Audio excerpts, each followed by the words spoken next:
Good morning students. SST 9th class जिसमें हम second chapter संसाधन के रूप में लोग कर रहे थे, उसमें हमने ये पढ़ा अब तक कि हमारे आसपास हम जो मनुष्य हैं, मीन्स हम जो मानव हैं, वो हम मानव किस तरह से हमारे आसपास जो स्रोत उपलब्ध हैं उनको उपयोगी बना देते हैं। हमारे पास ज़मीन है और हमारे पास पैसा भी है, हमारे पास श्रम है, लेकिन हम इन तीनों को किस तरह से जोड़कर, मीन्स मानव जो पूंजी है उसके द्वारा इन तीनों चीज़ों को आपस में जोड़कर किस तरह से एक मूल्यवान वस्तु बना देते हैं, हर चीज़ को किस तरह से बदल सकते हैं, ये हमने पढ़ा। हमने इसमें अक्षेत्र पढ़े कि 3 अक्षेत्रों में बटा हुआ है, एक प्राथमिक अक्षेत्र, एक द्वितीय अक्षेत्र और एक तृतीय अक्षेत्र।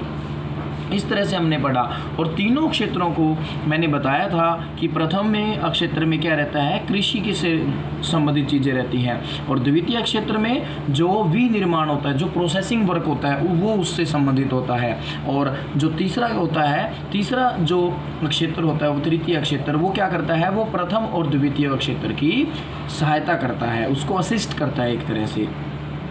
ये सब हमने पढ़ा। हमने ये पढ़ा कि मज़दूरों के जो असंगठित क्षेत्र होते हैं, जो मज़दूरों का असंगठित क्षेत्र में काम करते हैं, वहाँ उनके सामने किस किस तरह की समस्याएं आती हैं।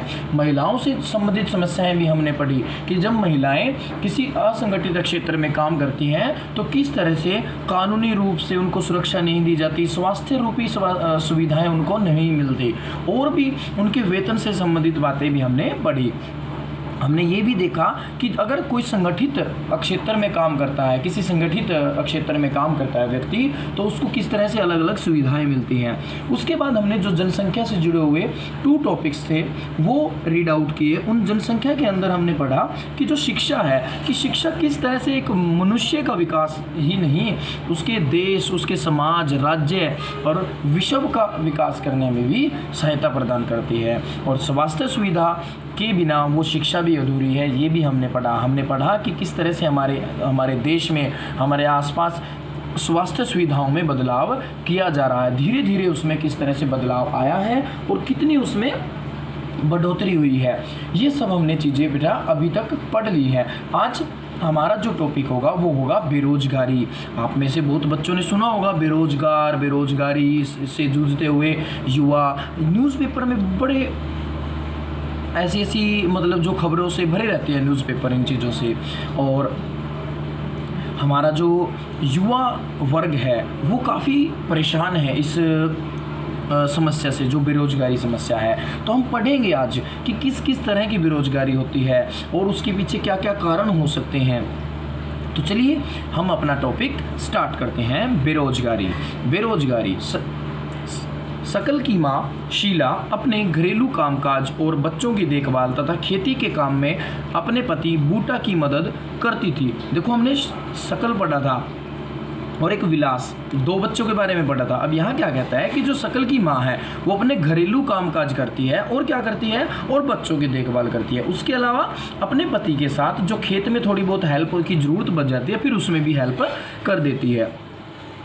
आगे इसमें सकल का भाई जीतू और बहन सीतू अपना समय खेलने और घूमने फिरने में गुजारते थे। मतलब सकल के जो भाई बहन हैं वो क्या कर रहे हैं, वो फ्री हैं, वो खेलते हैं, कूदते हैं, घूमते फिरते हैं, मौज मस्ती करते हैं। क्या आप शीला या जीतू या सीतू को बेरोजगार कह सकते हैं? यदि नहीं तो क्यों? अब हम इन्हें बेरोजगार क्यों नहीं कह सकते? देखो बेरोजगार कौन होता है बेटा? बेरोजगार शब्द का मतलब है जिसके पास रोजगार नहीं है, जिसके पास जो व्यक्ति जिस व्यक्ति के पास किसी भी तरीके से किसी भी तरह का कोई कामकाज नहीं है, आजीविका का साधन नहीं है, अपना पेट भरने का साधन नहीं है, तो उसे हम क्या कहते हैं? बेरोजगार कहते हैं। ठीक है, और यही होती है बेरोजगारी। तो अब देखो इसमें कहते हैं कि जो सीतू और उसका भाई जीतू है वो फ्री रहते हैं, घूमते फिरते हैं, खेलते हैं, मौज मस्ती करते हैं, तो क्या इन्हें भी हम बेरोजगार कह सकते हैं? चलो देखते हैं आगे क्या कहता है। बेरोजगारी उस समय विद्यमान कही जाती है जब प्रचलित मजदूरी की दर पर काम करने के लिए इच्छुक लोग रोजगार न पा सकें। तो देखो बेरोजगारी शब्द का क्या अर्थ है, आप अलग अलग डेफिनेशन इधर उधर से देखोगे, अब बुक के अंदर ही बेटा सारी मोस्ट ऑफ डेफिनेशन की जो लैंग्वेज है बहुत इजी प्रॉपरली तरीके से बुक के अंदर उपलब्ध होती है, अवेलेबल होती है। लेकिन हम कहाँ भागते हैं, हम अदर रिसोर्सेज की तरफ, मतलब हम भाग रहे हैं किसकी तरफ, नोट्स की तरफ, गाइड्स, हेल्प बुक्स, इनकी तरफ नहीं। वो एक बेटा हमारा सेकंड मीन्स वो एक सेकंड हम ये बोल सकते हैं सेकंड स्टेप है। फर्स्ट स्टेप हमारा अगर हमने चैप्टर अच्छे से रीड किया तो दिक्कत नहीं आती। तो देखो बेरोजगारी की डेफिनेशन क्या रहेगी, बेरोजगारी तब कही जाती है जब प्रचलित मजदूरी की दर पर काम करने के लिए इच्छुक लोग रोजगार न पा सके। प्रचलित मजदूरी का मतलब है कि 350 रुपये का रेट है भाई, आज बरवाला में 350 रुपये मजदूरी का रेट है, लेकिन बहुत सारे लोग काम करना चाहते हैं 350 में भी, लेकिन उसमें भी उनको काम नहीं मिल पा रहा। ठीक है, जब इच्छुक व्यक्ति को प्रचलित मजदूरी दर पर काम नहीं मिलता तो उसे बेरोजगारी कहा जाता है। एक बार फिर से रिपीट कर रहा हूँ, जब किसी इच्छुक व्यक्ति को या रोजगार इच्छुक व्यक्ति को प्रचलित मजदूरी दर पर काम नहीं मिलता तो उसे बेरोजगारी कहा जाता है। शीला की रुचि अपने घर के बाहर काम करने में नहीं है। जीतू और सीतू बहुत छोटे हैं, देखो वो क्या है, छोटे बच्चे हैं। और जो शीला है उसकी माँ, स्कल की माँ, उसको कोई ज़रूरत ही नहीं है भाई, उसके हस्बैंड जो है अच्छे से काम कर रहे हैं, उनका परिवार खुशहाल है, कोई दिक्कत ही नहीं है पैसे की, तो इस वजह से उसको बाहर काम करने की कोई ज़रूरत भी नहीं है और दूसरा उसे इंटरेस्ट भी नहीं है इस चीज़ में। ठीक है, आगे श्रम शक्ति की जीतू और सीतू बहुत छोटे हैं और उनकी गिनती श्रम शक्ति की जनसंख्या में नहीं हो सकती और न जीतू, सीतू और शीला को बेरोजगार कहा जा सकता। देखो अब हम इन्हें बेरोजगार नहीं कह सकते, बेरोजगार उसे कहेंगे जो काम धंधे काम करने के लायक है और काम करने का इच्छुक है, लेकिन उसको जो मजदूरी रेट है उस पर भी काम उपलब्ध ना हो तो उसे कहते हैं बेरोजगार। ठीक है बेटा, अब आपको समझ में आ गया होगा बेरोजगारी की डेफिनेशन। आगे रीड करते हैं, चलिए आगे कहता है श्रम बल जनसंख्या में वो लोग शामिल किए जाते हैं जिनकी उम्र 15 वर्ष से 59 वर्ष के बीच होती है। 15 to 59 years old peoples are including in labour force population. तो ये उसके अंदर आते हैं, मीन्स जो श्रम बल जनसंख्या होती है बेटा, जिसको हम श्रम बल जनसंख्या का मतलब क्या है, जो रोजगार काम करने के लायक होते हैं, जिनको काम करने का मतलब माना जाता है कि हाँ ये एज जो है, ये जो लोगों का ग्रुप है, इसके अंदर कौन आता है, इसके अंदर सारे काम करने वाले लोग आते हैं, वो एज ग्रुप। तो वो कहाँ से है, 15 से 59 वर्ष के बीच। तो ये इंपॉर्टेंट है बेटा, अंडरलाइन कर लो साथ ही साथ कि श्रम बल में वे लोग शामिल किए जाते हैं जिनकी उम्र 15 से 59 वर्ष के बीच होती है। और जो पीछे मैंने आपको डेफिनेशन रीड करवाई है एक तरह से, वो भी आप अंडरलाइन करेंगे, तो ध्यान रखना। अब 15 साल से, इसीलिए तो कहते हैं कि 14 साल के तक के बच्चों को स्कूल में अच्छे से पढ़ाई करवानी चाहिए। क्यों? क्योंकि उनसे ये कोई भी मजदूरी वगैरह नहीं करवानी चाहिए। हालांकि इसके ऊपर देखो इतने कठोर कानून बने हुए हैं, लेकिन आप सब जानते हैं, हम भी जानते हैं कि ऐसा सिर्फ कानून लिखित रूप में है। आप देखते होंगे बहुत सारे ढाबों पे, बहुत सारे मतलब जो रेस्टोरेंट हैं, जो छोटे छोटे रेस्टोरेंट होते हैं, बहुत सारी शॉप्स पे, बहुत सारे अलग अलग जो कारखाने हैं, अलग अलग जो काम की चीज़ें हैं, जगह है, वहाँ पर छोटे छोटे लड़के वहाँ पर क्या करते हैं, काम करते हैं। और आप एक चीज़ ऑब्जर्व करना बेटा, उनकी लैंग्वेज ऑब्जर्व करना, उनकी लैंग्वेज में बहुत ही रफ लैंग्वेज यूज़ होती है। वो खुद यूज़ नहीं करते, उनके आसपास का जो इन्वायरमेंट होता है वो उनको ऐसा बना देता है।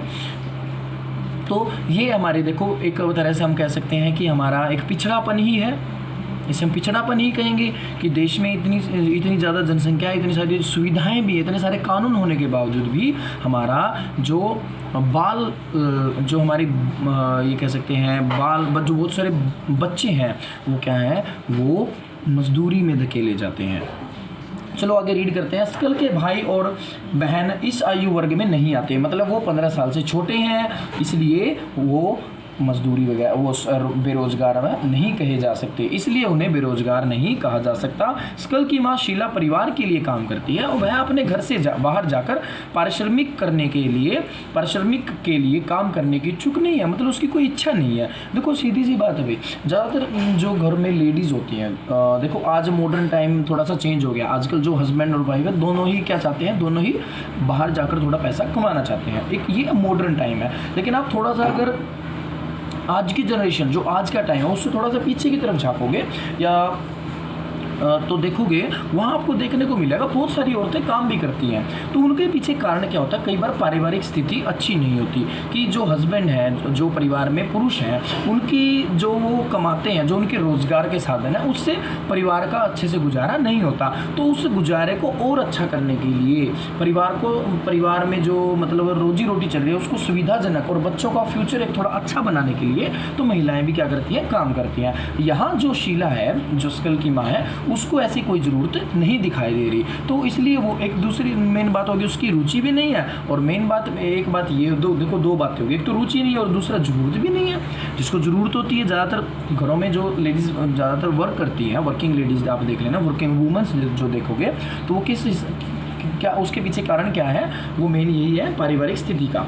ठीक है, आगे रीडिंग करते हैं। आगे कहता है कि वह अपने घर से बाहर जाकर, ये हमने रीड कर लिया। स्कल के दादा दादी और नाना नानी, जिनका यद्यपि इस कहानी में वर्णन नहीं है, उन्हें भी बेरोजगार नहीं किया जा सकता। अब आपके भी अगर ग्रैंडपा ग्रैंड मदर जो हैं, अगर वो जो हैं अगर उनकी एज 59 से अबव है तो वो भी बेरोजगार नहीं कहे जाते, क्योंकि देखो वो बुढ़ापे की उम्र होती है।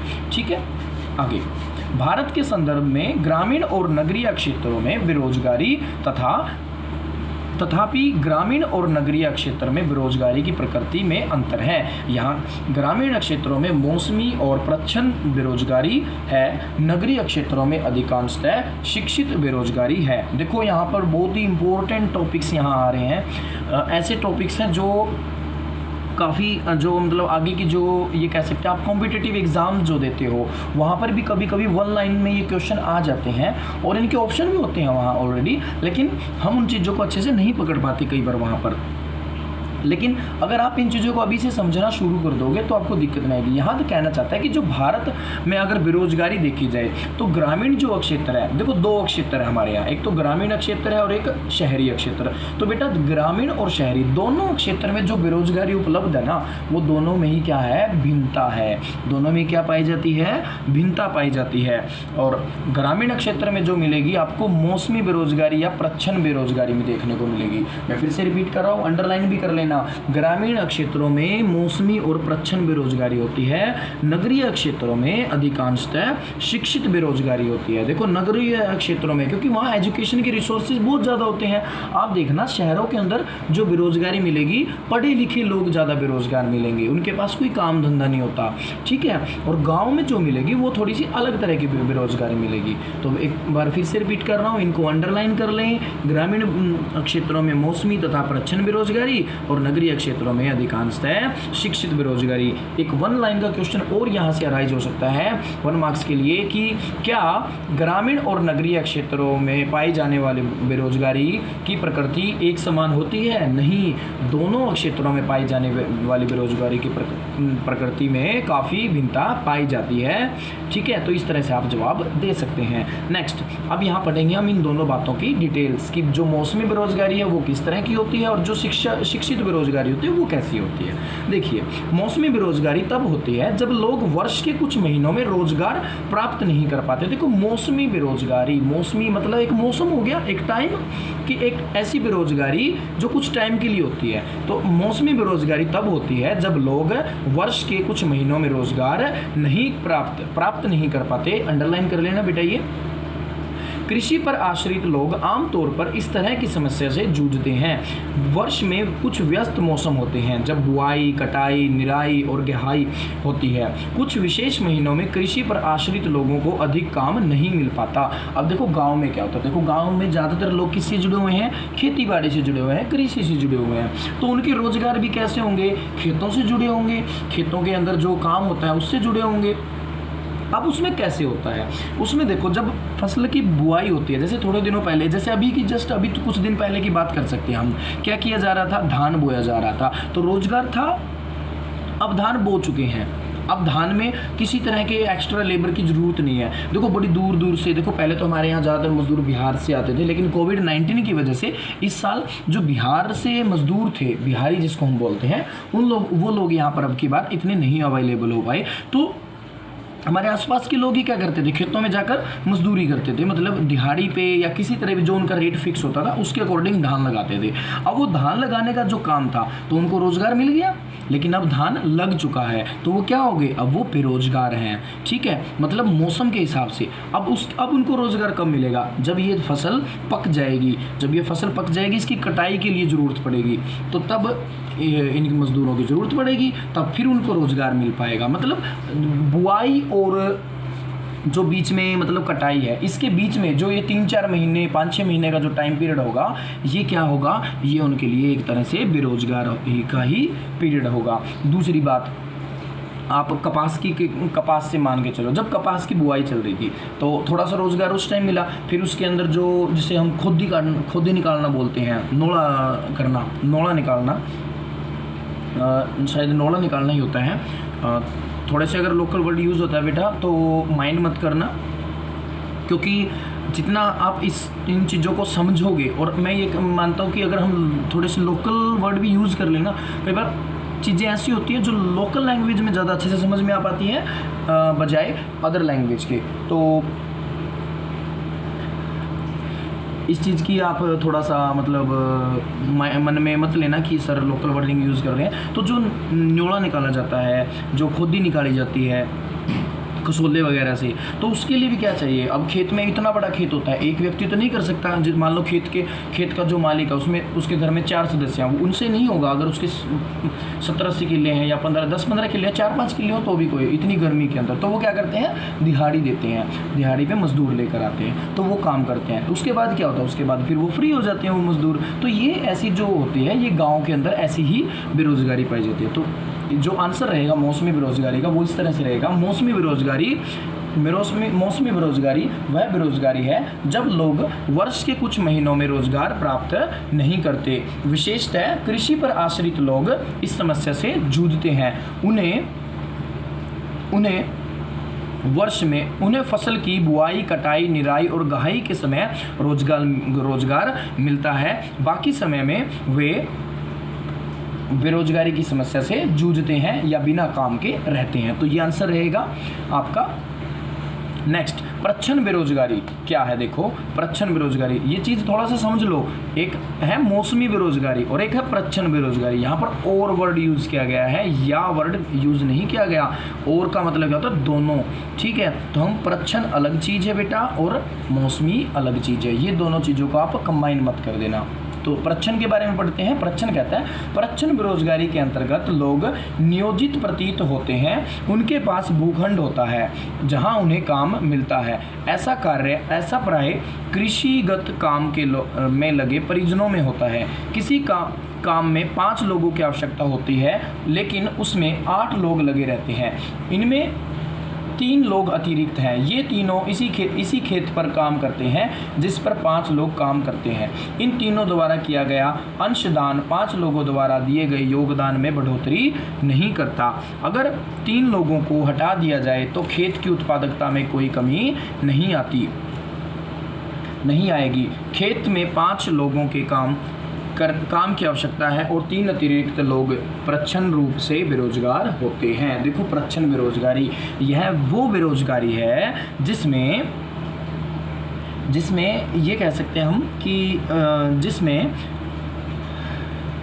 जिसमें आवश्यकता काम के लिए, जिसमें किसी काम के लिए कम लोगों की आवश्यकता होती है, लेकिन उस काम को करने वाले लोगों की संख्या आवश्यकता से अधिक होती है। मान लो किसी कंपनी में या किसी भी काम में, जैसे खेत के अंदर ही मैं इसने एग्जांपल दिया, खेत के अंदर काम कितने लोगों का है, 5 लोगों का। लेकिन क्या कर लिया भाई, चलो कोई ये 2-4 लोग भाई हमारे खास हैं या जैसे भी हैं, इनको भी हम भूखा नहीं मरने देते तो इनको भी लगा लेते हैं।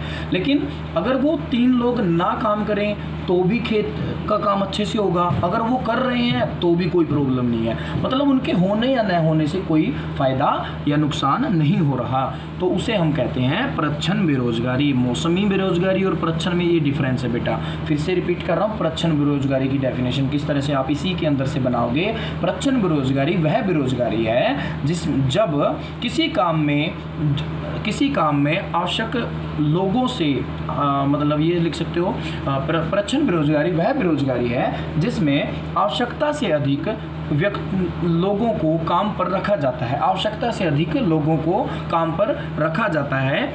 यदि इन अतिरिक्त लोगों को हटा दिया जाए तो भी उस कार्य के ऊपर कोई प्रभाव नहीं पड़ता, ना ही इसमें कोई फ़ायदा होता है और ना ही कोई नुकसान होता है। तो ऐसी स्थिति को प्रच्छन्न बेरोजगारी कहा जाता है। ठीक है, फिर से आप इसको मतलब देख लेना, वीडियो को रिपीट करके। अगर डेफिनेशन किसी को थोड़ा सा इधर उधर होती लगे तो आप यहाँ से रिपीट करके इसको देख सकते हैं।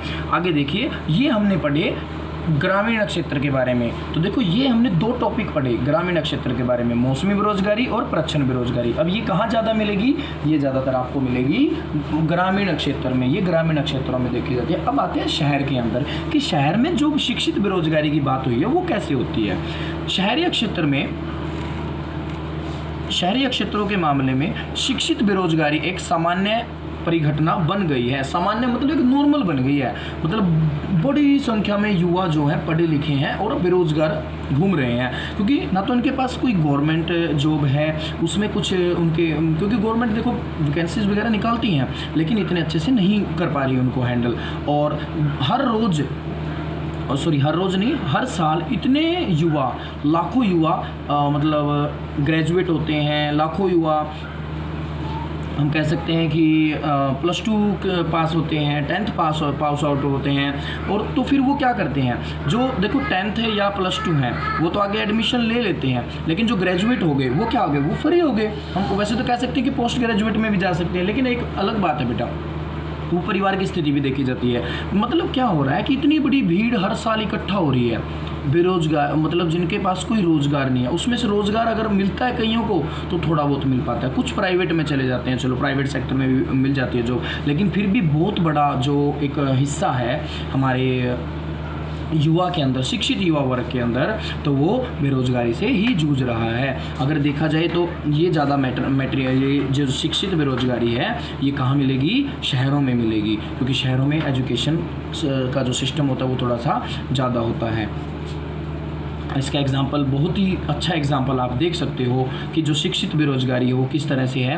लगभग 2 साल पहले हरियाणा के अंदर ग्रुप डी की वैकेंसी आई थी। ग्रुप डी में बेटा जो हमारा 4th वर्ग होता है उससे संबंधित होता है, जैसे माली है, चपरासी है, और इसी से ऐसी जो मतलब चौकीदार वगैरह जो होते हैं, इस तरह की जॉब थी। उसके अंदर लगभग ये बताया जा रहा है 18 लाख लोगों ने फॉर्म फिल किए थे और पोस्ट जो थी वो लगभग 18,000 के आसपास थी। तो देखो कितनी बड़ी संख्या में। और ये नहीं कि वो जो ये वैकेंसी थी 10th शायद 12th बेस थी, लेकिन जो फॉर्म अप्लाई किए गए थे वो PhD लेवल तक के लोगों ने किए थे। तो आप इससे समझ सकते हो कि जो बेरोज़गारी का स्तर है वो कितना मतलब हाई है हमारी कंट्री के अंदर। अभी एक लेटेस्ट बेरोज़गारी की बात बता देता हूँ और साथ में कि कुछ दिनों पहले कई ऐसी एजेंसीज होती हैं, कई ऐसी मतलब ऑर्गेनाइजेशन होती हैं जो हर तरह के आंकड़े इकट्ठा करती है और लिस्ट जारी करती है। एक ऐसी लिस्ट जारी की गई एक एजेंसी के द्वारा जिसमें हमारे देश की बेरोज़गारी के मतलब अच्छे से दिखाया गया कि हमारा देश बहुत बेरोज़गारी में बहुत ज़्यादा बहुत ही पीछे जा रहा है। तो बेरोज़गारी यहाँ पर बहुत ज़्यादा बढ़ने लग रही है, ऐसे कहा, ऐसे उसमें रिपोर्ट थी और बहुत बड़ा मतलब वर्ग दिखाया गया था जो बेरोज़गारी से जूझ रहा है। तो हमारी गवर्नमेंट ने अब उस आंकड़े को ऐसे आंकड़े निकालने बंद करवा दिए हैं। मतलब गवर्नमेंट ने ऐसी अनाउंसमेंट सुनने में आ रहा है कि अब आगे से ऐसे आंकड़े कोई भी ऑर्गेनाइजेशन नहीं निकालेगी। मतलब हम अपने अधिकारों का भी क्या होते देख रहे हैं, एक तरह से हमारे अधिकार भी छीने जा रहे हैं ऐसे करके। चलो आगे बढ़ते हैं। तो थोड़ा सा समझ गए होगे आप कि शिक्षित बेरोजगारी कैसे होती है और किस तरह से है। अब बाकी जो इसको समझना है वो हम रीडिंग के थ्रू भी समझते जाएंगे। मैट्रिक, स्नातक और स्नातकोत्तर डिग्रीधारी अनेक युवक रोजगार पाने में असमर्थ है। मैट्रिक है, जैसे स्नातक है, स्नातक मतलब जो ग्रेजुएट है, स्नातकोत्तर मतलब जो पोस्ट ग्रेजुएट हैं, और जो डिग्रीधारी हैं जिनके पास अलग अलग तरह की डिग्रियां हैं, अनेक युवक रोजगार पाने में असमर्थ हैं। मतलब उनके पास इतनी अच्छी एजुकेशन होने के बावजूद भी क्या है, उनको रोजगार नहीं मिल पा रहे। एक अध्ययन में यह बात सामने आई है कि मैट्रिक की तुलना में स्नातक और स्नातकोत्तर युवकों में बेरोजगारी अधिक तेजी से बढ़ी है। एक विरोधाभासी जनशक्ति स्थिति सामने आई है।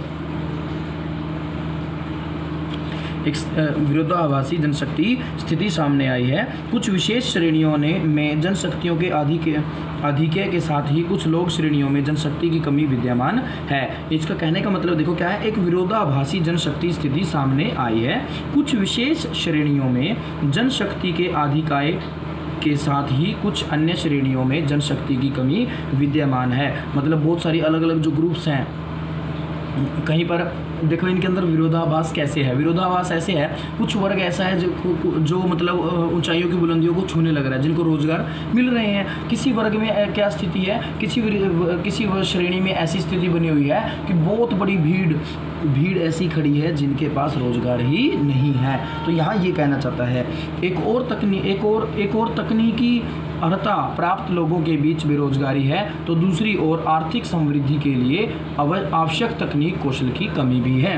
देखो किसी में तो टेक्नोलॉजी की कमी है। बहुत सारे लोग ऐसे हैं जिनके अंदर टेक्निक नॉलेज नहीं है, टेक्नोलॉजी की नॉलेज नहीं है, और बहुत सारे लोगों के पास पैसा है लेकिन मतलब टेक्नोलॉजी जो है वो अवेलेबल तो है लेकिन उसके अंदर कौशल नहीं है।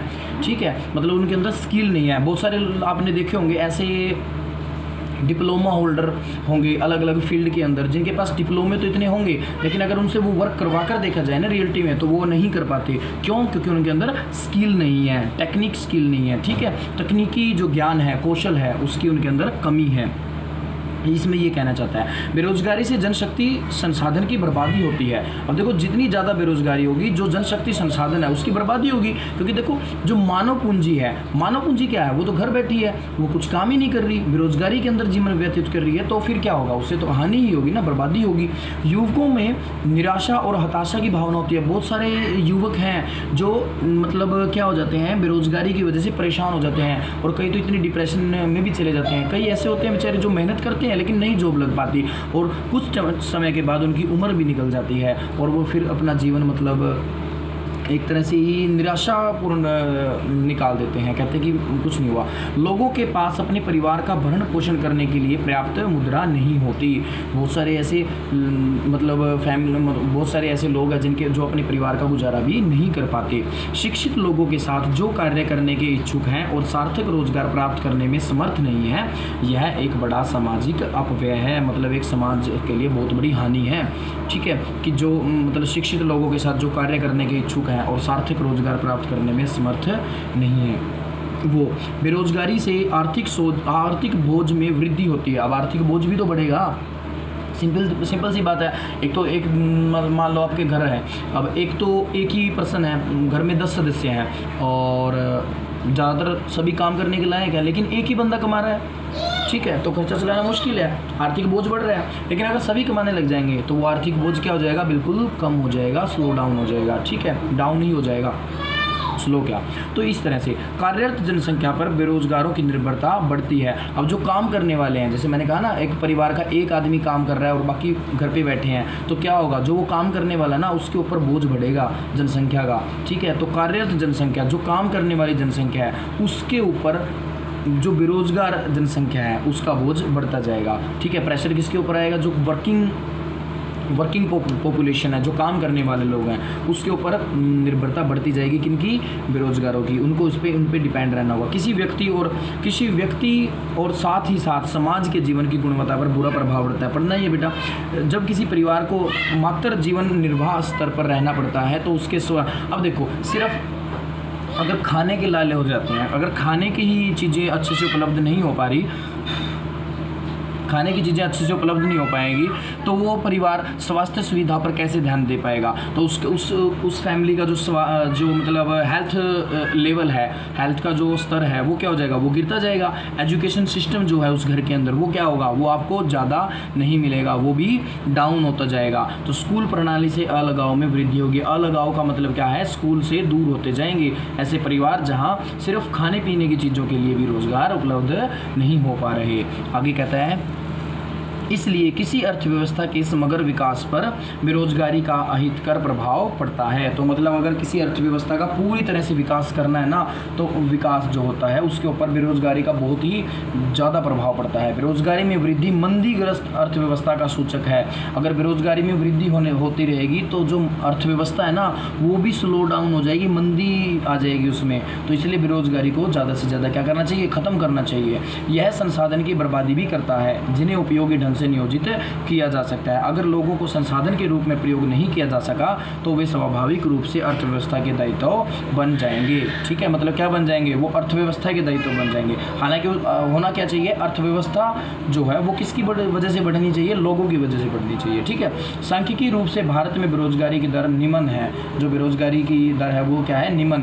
बड़ी संख्या में निम्न आय और निम्न उत्पादकता वाले लोगों की गिनती नियोजित लोगों में की जाती है। वे पूरे वर्ष काम करते प्रतीत होते हैं लेकिन उनकी क्षमता और आय के हिसाब से यह उनके लिए पर्याप्त नहीं है। आप देख सकते हो बहुत कम मजदूरी में काम कर रहे हैं लेकिन सारा साल काम भी करते हैं। अगर सही से उनकी कैलकुलेशन, सही से उनकी रिकॉर्ड देखे जाएँ तो नहीं बन रही ना बात, तो वो बात नहीं बन पा रही जो होनी चाहिए।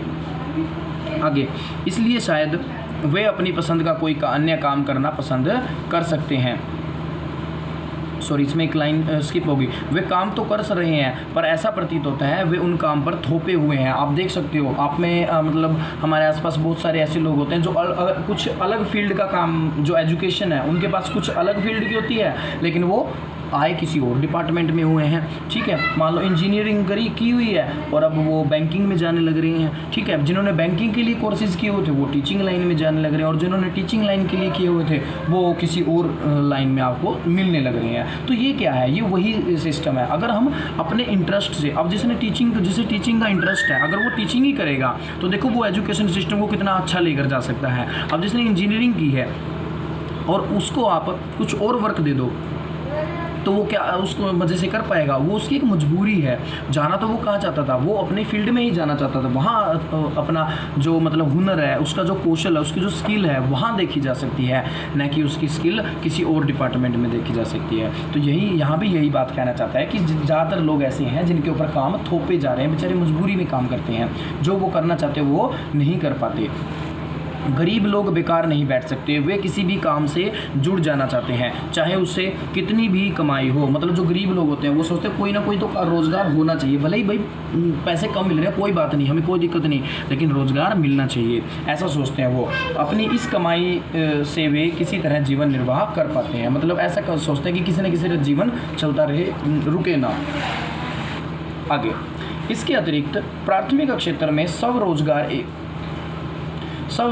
एक विशेषता है। अब देखो प्राथमिक क्षेत्र जो होते हैं ना उसमें स्वरोजगार क्या होता है, खुद का रोजगार, खुद का काम धंधा, वो एक उसकी विशेषता है कि जो प्राथमिक क्षेत्र होते हैं उसमें सबका रोजगार खुद से रिलेटेड होता है, खुद का ही होता है। यद्यपि सभी लोगों की आवश्यकता नहीं होती फिर भी पूरा परिवार खेतों में काम करता है। इस तरह कृषि का क्षेत्र में प्रचंड बेरोजगारी होती है। अब देखो खेत में जरूरत तो मान लो 2 लोगों की, लेकिन फिर भी पूरा परिवार क्या कर रहा है, वहाँ बैठा है, भाई कोई कुछ कर रहा है, कोई किसी तरह से हेल्प कर रहा है, तो वो किस तरह से हो रहा है, वहाँ पर प्रचंड बेरोजगारी देखी जा सकती है। लेकिन जो भी उत्पादन होता है उसमें पूरे परिवार की हिस्सेदारी होती है। लास्ट में जो भी वहाँ से प्रोडक्ट तैयार होकर आता है वो क्या होता है, वो एक तरह से क्या माना जाता है, वो पूरे परिवार का उसमें हिस्सा माना जाता है।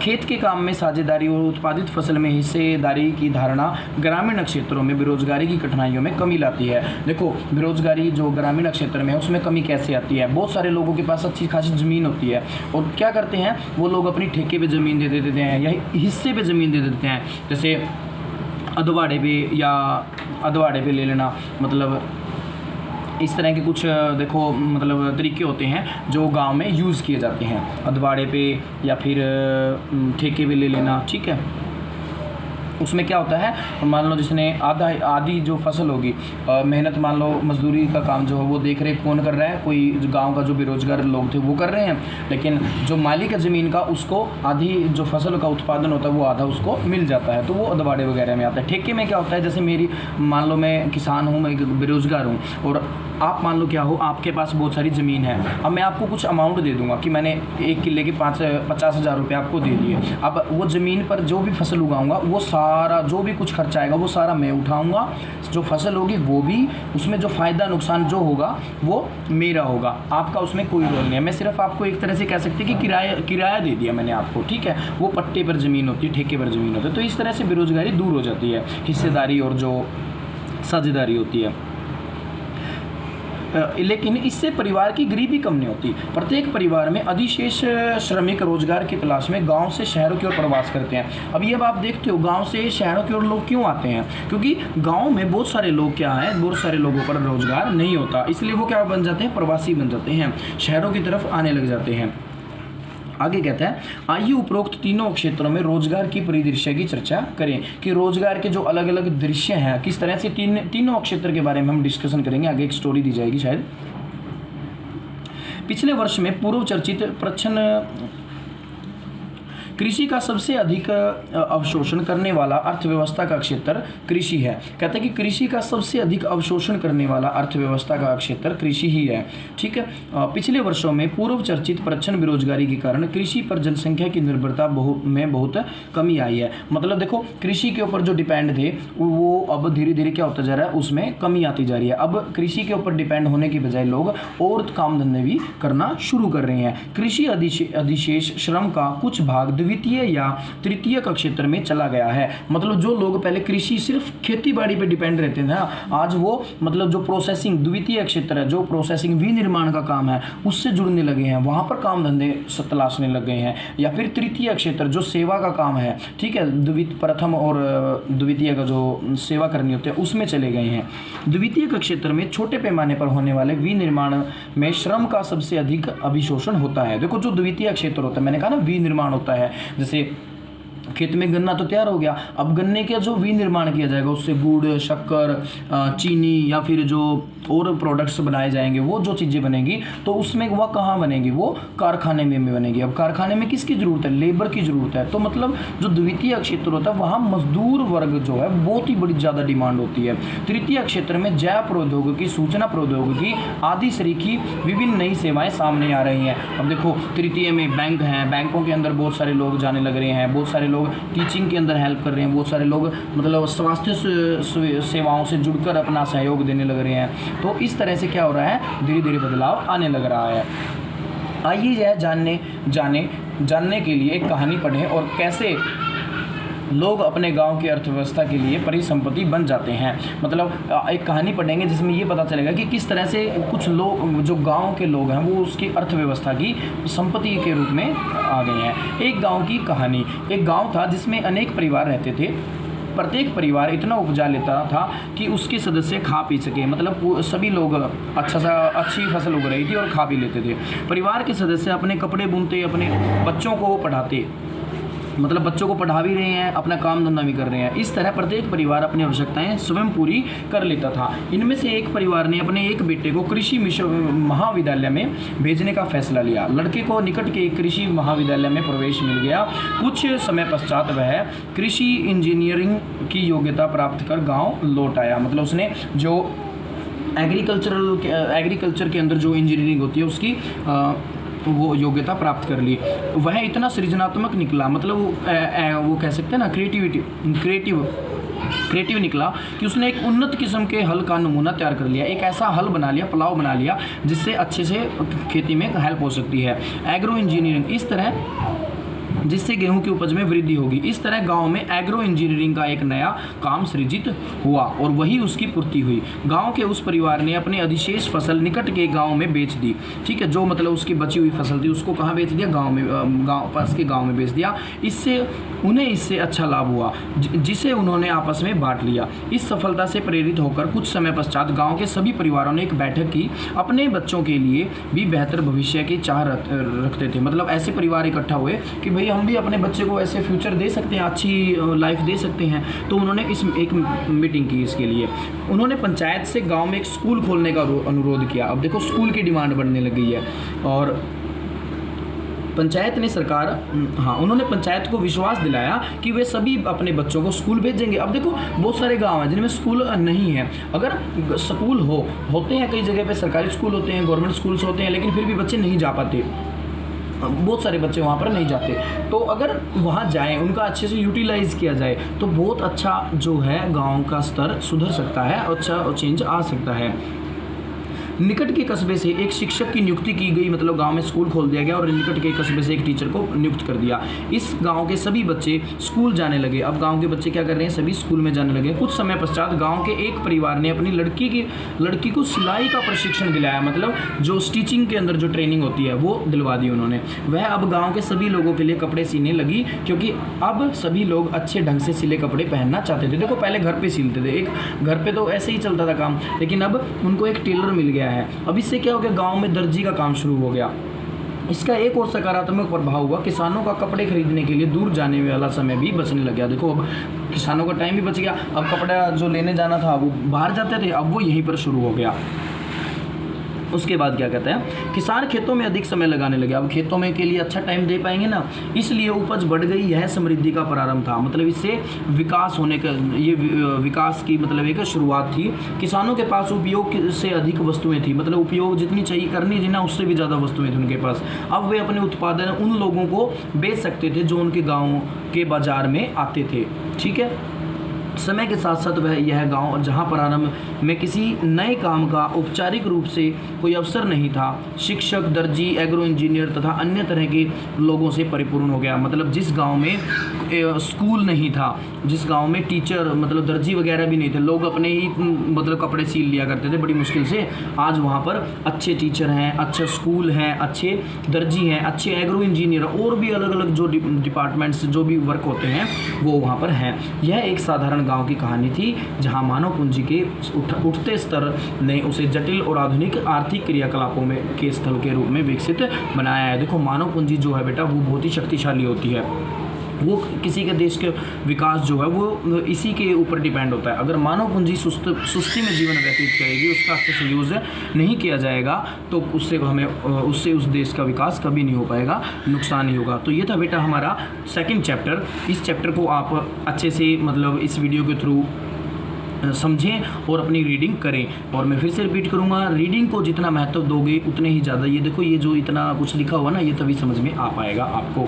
इसके मैंने कुछ क्वेश्चन आंसर तो आपको बिना एक्सप्लेनेशन के दिए थे, क्योंकि जब हम चैप्टर इतने हार्ड वर्क से करवाने की कोशिश करते हैं तो मुझे नहीं लगता आपको फिर ये क्वेश्चन समझने में कुछ दिक्कत आएगी। फिर भी जो कुछ रहते हैं इसमें से जो मटेरियल रह गया है वो मैं आपको एक्सप्लेनेशन वीडियो के थ्रू समझा दूंगा। Thank you, have a good day.